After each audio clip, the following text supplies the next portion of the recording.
Okay, monkeypox. I'm sure that many of you were hearing about monkeypox during the time of the COVID-19 pandemic. Monkeypox is endemic in the DRC, Democratic Republic of Congo. It is caused by a pox virus.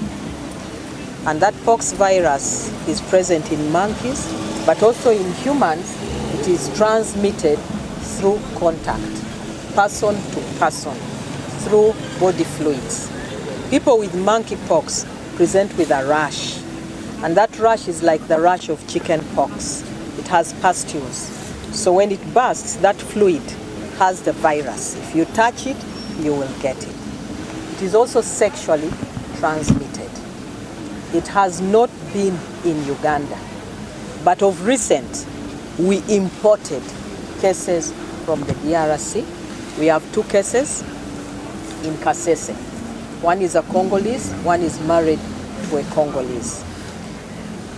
We are not saying we have an outbreak, but we want people to be aware that we have such a challenge in the country so that you know how to protect yourself. It also presents with fever, with general malaise, with joint pains, with a rash.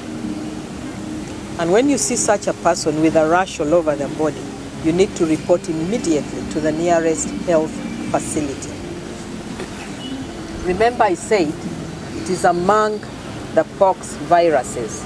So it has a rash similar to chicken pox. It has a rash similar to what many of you never saw before, that is smallpox.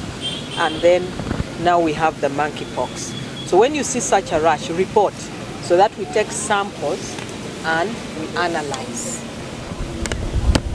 Monkeypox can be controlled through vaccination, and government is already working very hard to ensure that we have vaccines as soon as possible.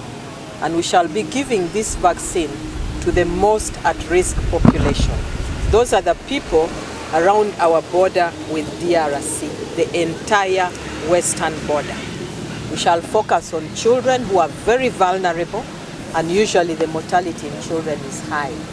Then we shall focus on people living with HIV, those who are not virally suppressed. We also need to protect them. And of course, our health workers, because they attend to these people. If we have excess vaccines, we shall give to others, but majorly along that border. Giving along the border does not mean we are saying that people may not penetrate and come into the mainland. It happens because the roads are open and business is flourishing. But what we want the population to know is, number 1, be aware.